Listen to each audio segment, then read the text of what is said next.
Our cash is a melting ice cube. It's worth 500 million right now, but it's not going to be worth 500 million in 4 years. We had to choose between a fast death, a slow death, or taking a risk.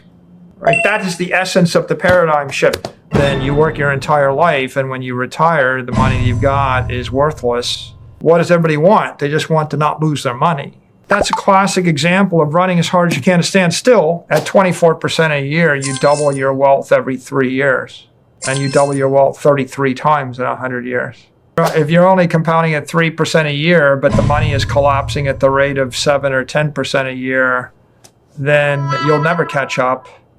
You'll just be impoverished. So. 亿万富翁 Michael Saylor 和经济学家 Antonella Marti， 这是100分钟的访谈，是我近期看到最精彩的内容，特地摘要出3个重点：学历对未来成就有帮助吗？公司快破产了，成为救命丹，该如何让有钱人帮我们赚钱？每3年成功让财富翻倍，到底要怎么做呢？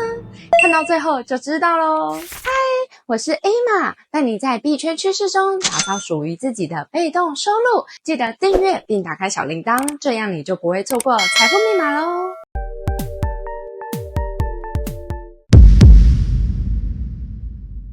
How your previous experiences have influenced your success as an entrepreneur.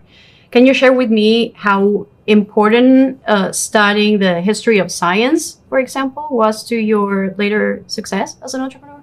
While I was at MIT, one of the degrees I took was in the history of science, and the focus was science, technology, and society. Of course, MIT is known as an engineering school, and my other degree was in aeronautical engineering and spaceship design. So engineering is normally thought of as dry and rigorous. On the other hand, the history of science is all about the invention of new techniques and how they got used within the society where they're introduced. And so politics and economics and sociology all have an impact. And I think in the history of science, it gave me an appreciation for things like network effects. For example, the Romans developed a certain width for a Roman road, and Roman chariots had an impact on that. And eventually, that width found its way into a railroad track. And then if you made cars that were that width, then you could move them on the railroads.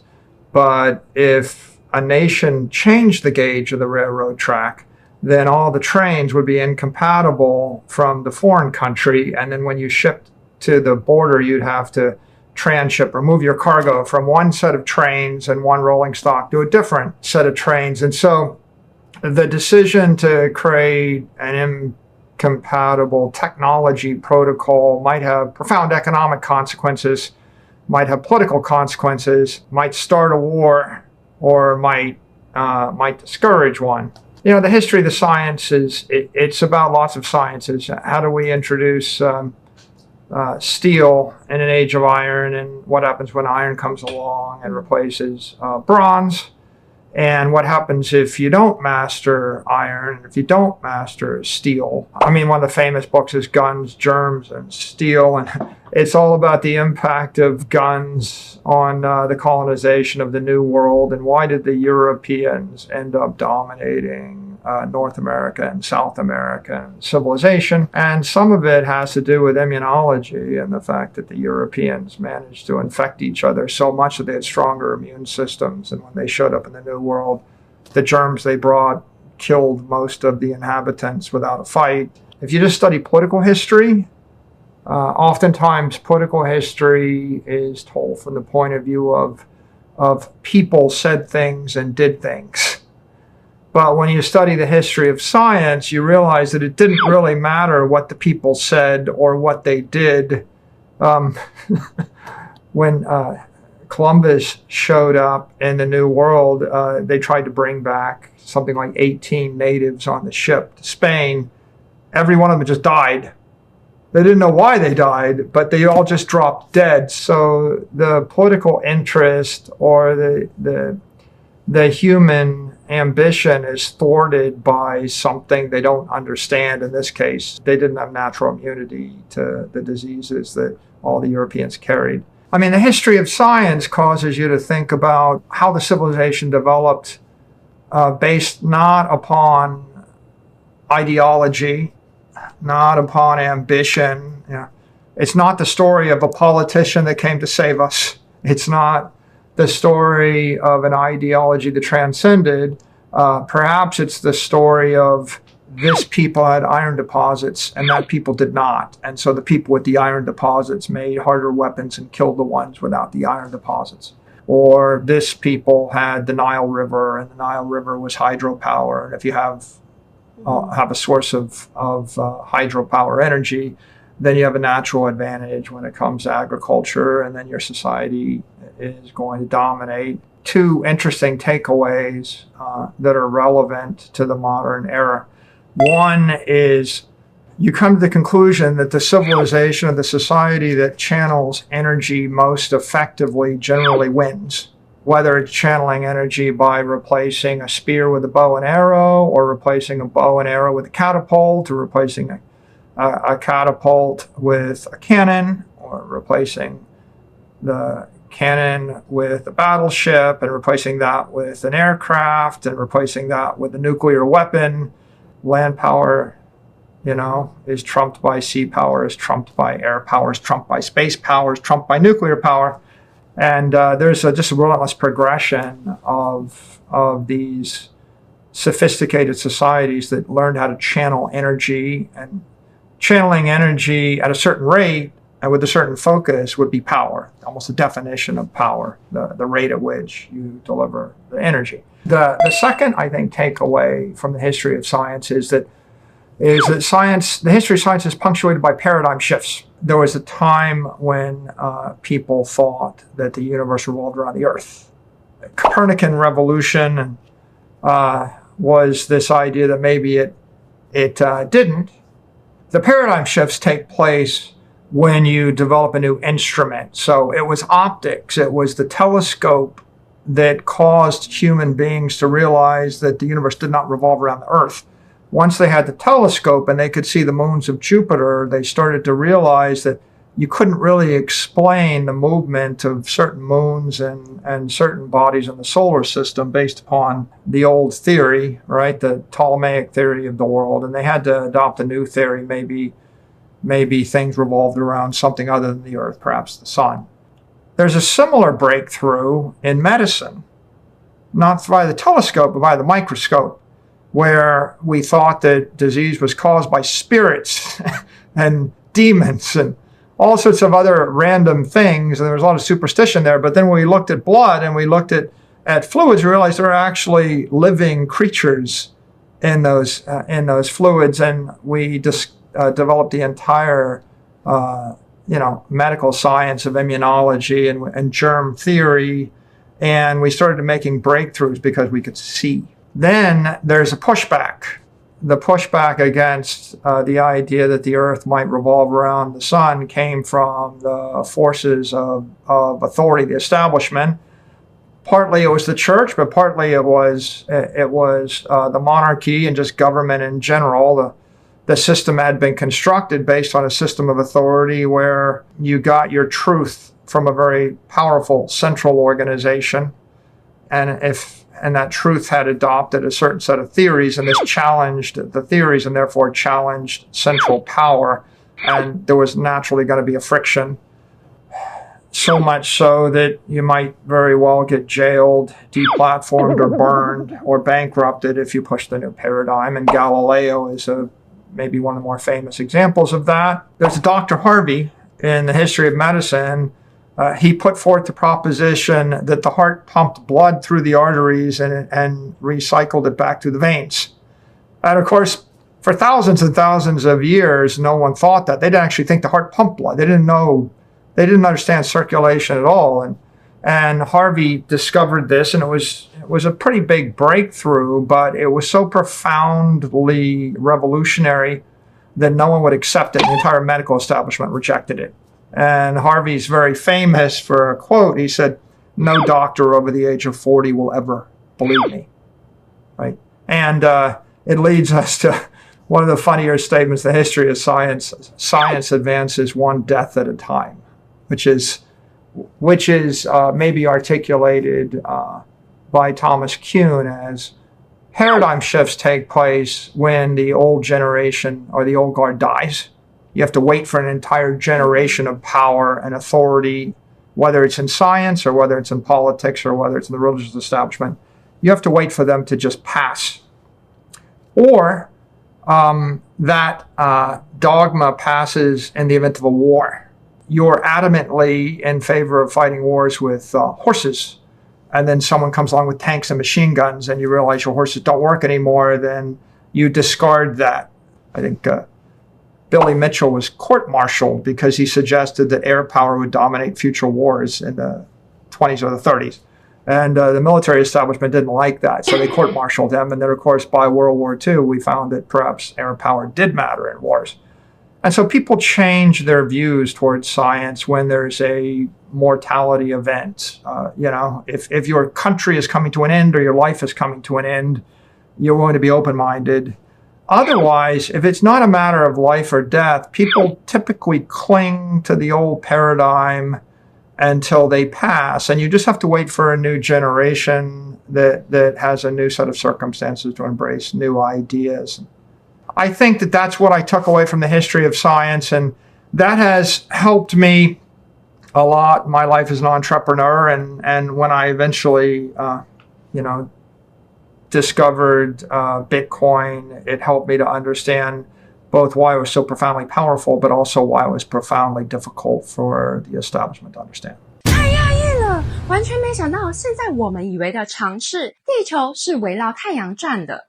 血液循环理论、空军很重要，这些小学生都知道的内容，在过去却被认为不合理、不可能，甚至被判刑处死。先知也太孤独了吧！另一方面，也提醒了我们，现在认为错的事情不一定是错的，很有可能会被推翻。例如比特币。Now that we mentioned Bitcoin, I want to know, what did you think when you heard about Bitcoin for the first time? What I thought about Bitcoin when I heard about it the first time is probably what somebody in 1905 thought when they heard that someone in their neighborhood was playing with electricity. And then somebody's house burned down and someone got shocked and they got electrocuted. I thought, it's kind of dangerous, but they're probably not going to let people keep doing that, or I don't know what'll happen. And then I switched back to whatever I was focused on. It was, so when I heard about Bitcoin, it must have been 2011, 2012. It was very new. And it was one of 100 things. I was fascinated by the mobile revolution. I was interested in iPhones. I was interested in smartwatches. I was interested in everything Facebook was doing, everything Microsoft was doing, everything Google was doing, everything Amazon was doing. And also there was the Bitcoin thing happening. And they were all just flickering. But, in my personal investments, I didn't invest in Bitcoin. I invested in Apple and Amazon and Facebook and Google. And in my business life, I didn't really think I needed Bitcoin. It wasn't an institutional grade asset. I wouldn't have thought about that. And our business was about selling enterprise software in order to manage information, which was analytics. And that was it. I didn't really think about it again for about 8 more years or 7 more years. And the second time I thought about it was during a war.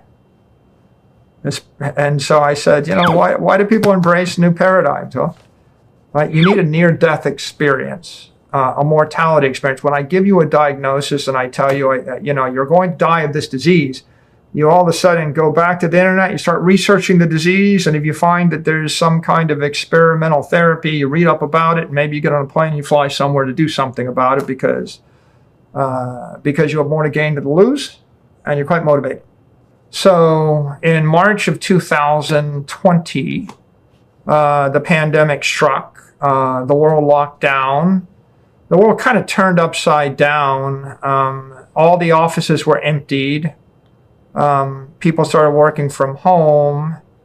The monetary system went haywire. Interest rates went negative in large parts of the world. There were $18 trillion of negative yielding debt floating around.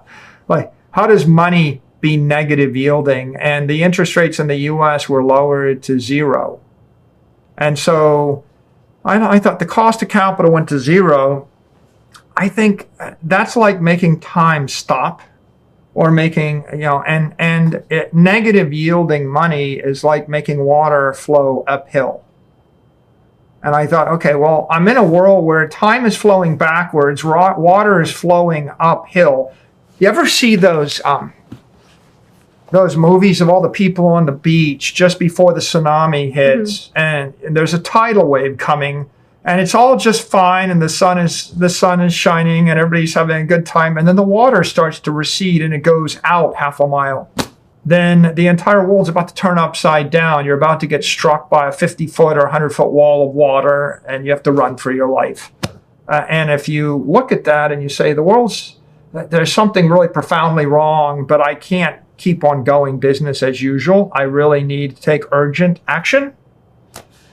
That's what I felt in March of 2020. And I think I wasn't the only person that felt it. A lot of people felt quite concerned, distraught. Our first thought was, what do we do about, our people, our employees and our customers, and then how do we run the business? And then after that, we realized that we were sitting on $600 million of cash that was yielding zero. The central banking system was pursuing a policy that was very inflationary. We were going to pump a lot of currency, a lot of dollars into the system, and it wouldn't be noticed immediately, but we were going to have inflation, if not hyperinflation. If we take Argentina, for example, the peso was 20 pesos to the dollar in 2018 or so. I remember it because we used to obsess over it. It must have been 40 or 50 to the dollar by 2020, and of course today it's 1,050 on the blue dollar rate. So I could see that there was going to be currency collapses all around the world, and I could even see the US dollar collapsing or weakening. In my opinion, actually, I think if you look at a surrogate for the strength of the dollar, it'd be the S&P 500 index, and it is 50% up, which means the dollar lost like 35-40% of its value since that time, measured in a portfolio of desirable assets. So I looked at that and I thought, well, our cash is a melting ice cube. It's worth 500 million right now, but it's not going to be worth 500 million in 4 years. And our business is under stress. We're locked in our homes. And people are working via Zoom. It's hard to grow the business P&L, and it's hard to see the employees. So on one hand, my human capital, my people are going to be rated by the big tech companies like Amazon and Google and Microsoft. And it used to be that people like to come to the office and they like to work together, and they're not going to just quit and move across the country for a new job. But in June of 2020, it was clear people were going to be working from home for a while, and you don't have to move across the country. You could just point your web browser or point your Zoom at a different TCP/IP address and get a new job. So we started thinking, this is not good. We may lose all of our employees. And then we looked at all of our cash, and on one hand, our cash was earning 0% interest, but the S&P index rallied and stocks were hitting an all-time high, and it was pretty clear that financial assets were going up, and the cost of capital is like 12%. If the cost of capital is 12%, if I have to generate a 12% return on my capital, I'm generating a 0% return for the next 4 years. There's going to be a shareholder revolt. So we were worried about losing our employees, and we were worried about losing our shareholders, and we had this big pile of cash which was worthless. And then the central bankers said, we're not even thinking about raising interest rates. And some central bankers said, well, we think we should make interest rates negative. So our primary asset was a liability. Our human asset was maybe going to drift away from us. And our shareholders were unhappy. And the stock, hit $90 a share.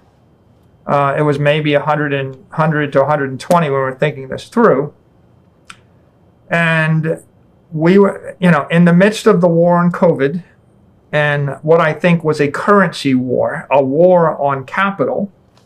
When someone says, I'm going to charge you 1% for all your money in the bank, that's pretty close to a war on capital, right? In that situation, we had to choose between a fast death, a slow death, or taking a risk, right? That is the essence of the paradigm shift. What's the fast death? The fast death is give the capital back to the shareholders. If we simply bought the stock back, we would have a company not growing with the employees working from home with no shareholders. And the stock was trading $2 million a day and no volatility. And so if there's no volatility and there's no liquidity, the stock options are worthless. But the stock options are how you compensate your employees. They're going to get hired away by the trillion-dollar companies that have infinite money and have stocks and companies that are growing and stocks that are stock options that are valuable. So giving the capital back would just make us die fast. We'd have to sell the company. The slow death is keep the capital, but the stock options are worthless. The human capital bleeds off. The shareholder base bleeds off. We get lost. Right? And we can't crawl out of that. There's just no catalyst to get out. How do you work harder? I mean, we were working as hard as we could together. And then pretty soon we were all stuck in our kitchens trying to work through a little Zoom link. And that was not better or easier. The issue is, what do I do with $500 million? What do I invest it in that's going to yield more than the cost of capital? It's the summer of 2020. You need to find something to buy that's going to appreciate in price or in value more than 12% a year after tax or in a tax-deferred, tax-efficient fashion. It was not bonds. You couldn't buy any individual set of companies because companies are securities. And there are prohibitions on a publicly traded operating company holding more than 40% of its liquid assets in securities. So we couldn't just buy all securities. So then you got to buy commodities, but every commodity is generally inflationary. Buying silver or soybeans or petroleum or natural gas or timber, those aren't good stores of value because people keep making more commodities. The king of commodities is gold, but gold supply increases 2% a year. And so gold itself is not outperforming the S&P index. You can't, so that wouldn't work either. So then we started thinking, can we buy real estate? But how do you buy a liquid portfolio of $500 million worth of real estate? And the problem was real estate's valued based upon interest rates. So if interest rates go to zero, real estate values triple. And so the real estate values by the summer of 2020 were extremely high because the interest rate was extremely low. So then you start thinking, what's left? Art? How do I find a diversified portfolio of high quality art that's fairly valued? Not easy. We crossed all those things off the list and we thought, well, what if we could fix the defects of gold? What about digital gold? And that led us to crypto. And the idea of digital gold is, what if I actually could create 21 million gold coins, dematerialize them, move them at the speed of light, and then make it impossible for anybody to make any more of the gold coins? And what if I could move them on a computer? And I thought, well, that sounds like magic gold. But if God came down from heaven and said, look, I'm going to run the monetary system. I'm going to create 21 million holy coins. I'm going to store them in heaven. I'm going to let you decompose them infinitely. I'm going to let you telepathically move them between any two counterparties and make sure nobody cheats each other. And I promise to do the work for next to nothing forever. you would probably think that's okay. That's probably an upgrade to every existing deal you're going to get. But in the absence of a deity offering to do that for you, then the next best thing is, what if we actually created that system with cryptography and the internet and some semiconductor technology? And that, in essence, is what Satoshi did. Satoshi created a crypto network, which is like perfect pharmaceutical-grade gold. Satoshi called it a peer-to-peer electronic cash system. But what that meant was, I'm going to create 21 million crypto coins, make them subdividable by 100 million Satoshis, so 2.1 quadrillion Satoshis. I'm going to enforce the protocol with semiconductor technology called SHA-256 hashing. I'm going to let you do that hashing using a semiconductor chip. And then I'm going to distribute that Bitcoin system on a node and give it to anybody on earth and make it open and free. And so that system became a form of crypto gold. We were looking around for something to replace our dollars with. What is our treasury asset? And by process of elimination, everything else was overpriced or defective, or not acceptable from a regulatory point of view because they're securities and not commodities. So we found the one thing that might work, and you have to go through this analysis. Well, there's 10,000 copies. What's the winner? Well, Bitcoin was the winner of the 10,000 copies. Was it banned? No, it looked like it wasn't going to be banned because the IRS had designated it as property in 2014. And then the last part is that it had been hacked. And Satoshi has 1 million coins. It was worth $10 billion at the time we were looking. Today it's worth $60 billion. And no one can they can't hack it to get those 1 million coins in that wallet. And I figured, if no one's figured out how to steal $10 billion hiding in plain sight, then it must be pretty hard to hack. And once we determined all that, we embarked on our Bitcoin journey. 我第一次听到比特币的直觉是，这是什么新型诈骗？满头黑人问号。看得懂每个中文字，但是完全不了解意思。像是这段说明，当网络通过随机散列对全部交易加上时间戳记，将它们合并入一个不断延伸的基于随机散列的工作量证明的链条，作为交易记录。除非重新完成全部的工作量证明，形成的交易记录将不可更改。再加上当时在4大会计师事务所工作，就没再研究了。第二次看到时，晚了 Michael Saylor 1年，是在2021年萨尔瓦多宣布将比特币列为法定货币，让我太讶异了。到底什么是比特币？为什么会有国家这么看重它？才开始好好研究。那时候我发现比特币有2个非常吸引人的点：一，物以稀为贵，不同于法币无限量印钞，越来越没有价值。比特币有总量限制，只有2100万颗。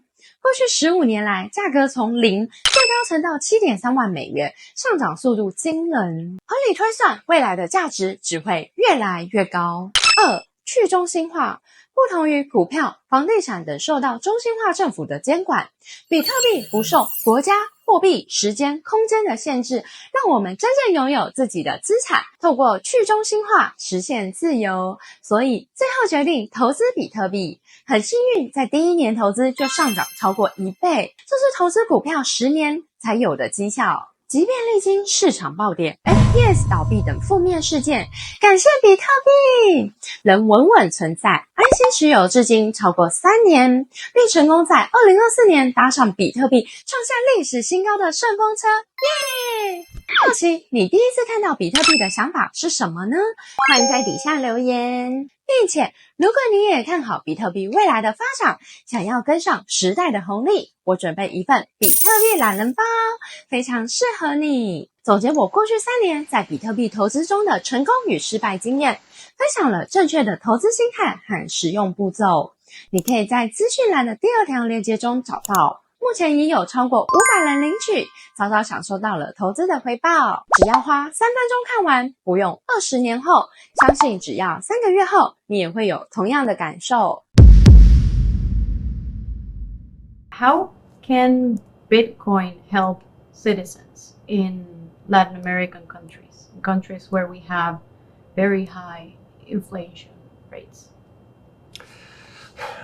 I think if you understand Bitcoin as digital capital, a capital asset, or think of it as the element of money which is store of value, the long-term store of value element, then it provides you with a capital asset to build your life on. If you're an individual, then it represents a savings account in cyberspace run by incorruptible software for someone that doesn't have the wherewithal to run their own hedge fund, right? It's simple, it's secure. If you just need a savings account where you work your entire life, you put money there and the money goes up in value, and you don't have to worry about the bank seizing it, the government debasing it, some company failing you. What does everybody want? They just want to not lose their money. But more importantly, if you have a certain amount of money and it buys less every single year, then you work your entire life, and when you retire, the money you've got is worthless. If it's in a Western bank, it's still there. It's just not buying anything. But if you live in an African nation, the money would be worthless maybe within a few years. So Bitcoin represents that global incorruptible savings account for individuals. You know, there's the biblical phrase, you know, build your house on rock and not sinking sand. You wouldn't build a house on a swamp. You wouldn't build your house on shifting sand. You wouldn't build it on a sinkhole. When you build a building, you want to put it on granite. And if you want the building to last for 100 years, you have to put it on granite outside of the floodplain. So if you think about a company and you have money in the company, if you take your cash flows and you convert them into US dollars, they're losing 7% of their value a year. Okay, so you have $10 million, you're losing $700,000 a year in capital value. When we started this interview, you asked me how did I get interested in Bitcoin. Well, what I realized is the company, MicroStrategy, had 2,000 people making about $75 million a year in cash flow. And the $500 million in the treasury was going to lose $75 million a year in value just sitting there. So what we realized is the treasury asset was losing all of the money that everybody created through the work for the year. So that's a classic example of running as hard as you can to stand still. You know, the idea you're negating 2,000 man years of work because your treasury strategy is defective. So what Bitcoin represents is a non-defective treasury asset to the world, right? If the cost of capital is 12% a year in dollars and you store your money in T-bills, your after-tax yield is 3%. So that means that the conventional strategy for every corporation and government and institution would be to invest at 3% but lose 12%, and therefore you're minus 9%. You're losing 9% of your capital every year. So if someone came along and said, I'm going to actually give you a capital asset that's going up 12% a year, that would be the same as building the house on granite and it doesn't sink. Okay, so at least you're not doing any damage via your savings, but you're not creating any value either via your savings. You're simply not destroying any. If you had an asset going up 24% a year, and Bitcoin's been going up much more than that, like it's going up 40, 50% a year for the past 4 years, but if it goes up faster than the cost of capital, you're actually putting your corporation on a rising platform. That's what rich people do. 对于拼尽全力却原地踏步，我真的非常有感受。过去当了9年上班族，深深体会到职场的无力。担任财务的我，再努力也无法改变产品不好、没业绩的情况，再努力也无法改变最终公司被卖掉、人员流失的事实，再努力也无法改变台湾高压、高工时、低薪的问题。还是换个战场努力呢？选择币圈投资会更好吗？这也是为什么我选择在2021年牛市进入币圈，有段时间没日没夜学习各方面币圈的内容，加入各大社群参加币圈活动，并投资过各种币圈项目。你想过的我应该都有做过，炒币、合约、DeFi、GameFi、NFT、撸空头等等。当时很幸运，成功资产翻几倍，体验暴富到8位数的感觉。但好景不长，又历经资产超过 90% 的亏损，我的财富和身心灵都像是坐云霄飞车，受到很大的震撼。你们可以想象得到吗？看到账户里面突然增加好几个零，又迅速消失，好像是做梦，原本以为是美梦，殊不知是一场挥之不去的噩梦，让我失眠好几个晚上。就像是灰姑娘终于成为梦想中的千金小姐，结果在12点以后打回原形。还有什么比得到后又失去更痛苦呢？而这就是典型的拼尽全力却原地踏步的例子。我以前很相信一分耕耘一分收获，直到经历这一切，我才明白是正确耕耘加倍收获。感谢老天对我还是不错的。就在我灰心丧志时，发现有一份投资收入，没有任何华丽的招数，只是简单做好3件事，就能达成很棒的绩效。年化报酬率远高于台湾 ETF 的0050以及美国 ETF 的 SPY， 风险却远低于操作合约、交易 NFT、GameFi， 那就是放贷。透过提供资金给交易员赚取稳定的利息，不仅可以让我们在币圈投资的波动降低，却能同时享受因为加密货币高波动所带来的稳定利息，是我投资币圈4年来唯一持续获利的方式，更成功帮助我在2022年裸辞，重新拿回自由的生活。我准备了一个45分钟的影片，分享自己是如何从币圈的高波动压力下，最后成功打造一份稳定安心的被动收入。你可以在资讯栏的第1条连结中找到，并且限时免费加送投资比特币胜率 99% 的秘密，相信一定能帮助你投资币圈更顺利。最开心的是，不只有我从中获利，来自台湾、杜拜、香港各地的同学们也都成功透过币圈放贷获利，实现躺平赚钱的目标。下一位幸运儿是你吗？你好，幸运儿。Right? If you're a very successful business person, you would say, oh, I worked for 10 years and I invested it and I bought a bunch of apartment buildings and now the rent on the apartment buildings pay and I don't have to work anymore. And I retire early. Well, the reason you're doing that is because you're using appreciating property as your capital asset. You just have to have you have to be very lucky and you have to be very talented to use property as capital asset.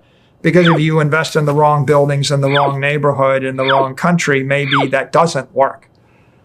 Bitcoin represents this very straightforward global capital asset where a person working can save their life's work in a capital asset and eventually they can retire and not work anymore. And that becomes the endowment for their family, maybe forever. Some organizations that understand this, if you look at universities, they have endowments. They don't invest their endowment in cash or bonds. They invest the endowment in property, sometimes in equity. And that's why Harvard University or Yale, that's why they can go on forever. But operating companies, they don't have an endowment. They normally just use bonds, and bonds are credit, they're crumbling and their capital structure is crumbling. It's like you built a building in a swamp. You don't see buildings stand for 1,000 years built on a swamp. You have to actually have a firm foundation. An example of that is my company. So my company had that $600 million of cash that was generating 0% interest, and our stock was dead money. Nobody wanted to buy it, and then we were like worth $120 a share. We actually converted to a Bitcoin standard, and we started buying Bitcoin, and then Bitcoin kept going up in price. And in 44 months, our company went from a $600 million enterprise value to a $25 billion enterprise value. And we ended up with somewhere in the range of $14 billion of Bitcoin. And so if Bitcoin just goes up 10% a year, we would generate $1.4 billion a year of investment gains. The company was only generating $70 million a year in profit. So we generate 20 years of profit, an entire generation of profit, even in a bad year with Bitcoin. Or another way to say it is, we have 100 years, worth of money. In essence, the entire company is now endowed with a bulletproof balance sheet.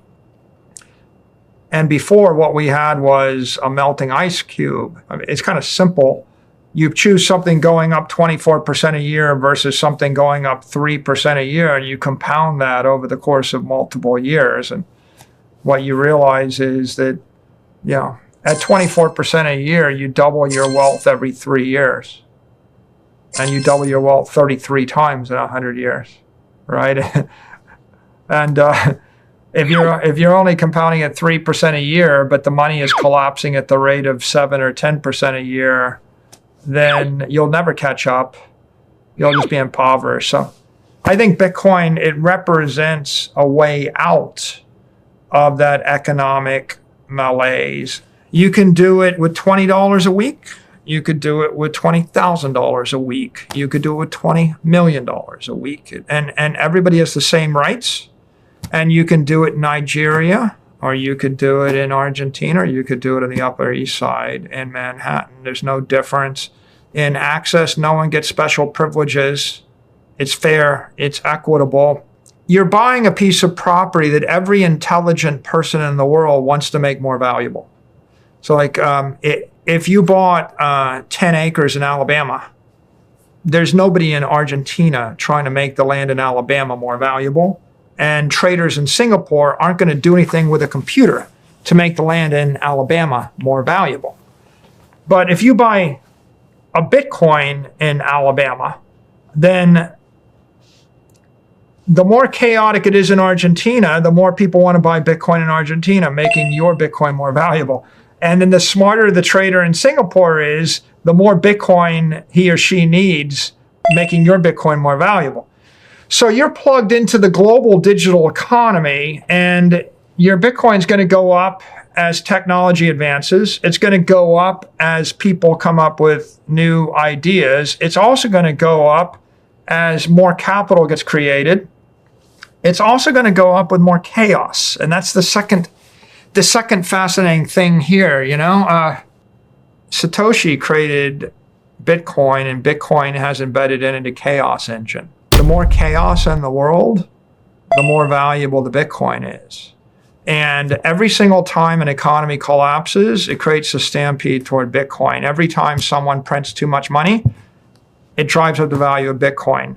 Bitcoin's at an all-time high in Argentina. It's an all-time high in Turkey, right? If the Turkish government collapses, Bitcoin will be even more valuable.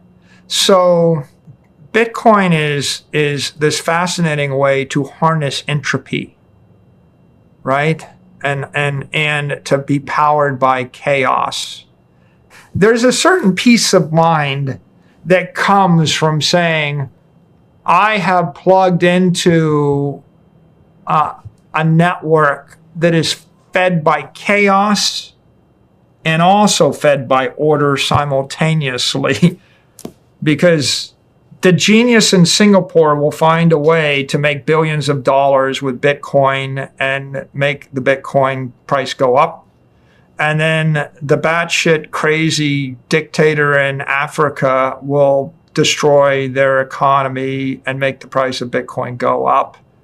And I'm just going to hold and let the rest of the world unfold as it will. 你有面临过拼尽全力却原地踏步的情况吗？你希望每3年让自己的财富翻倍吗？目前的投资策略是什么？ 1. 投资比特币 2. 投资放贷 3. 投资自己。我全都要。为什么呢？欢迎在底下留言分享你的看法。我是 Emma，还会继续分享关于币圈投资被动收入的经验。记得按赞、订阅、开启旁边的小铃铛，并打开全部，还有 follow 我的 IG 哦，那你就不会错过这些知识了。我们下周见，拜拜。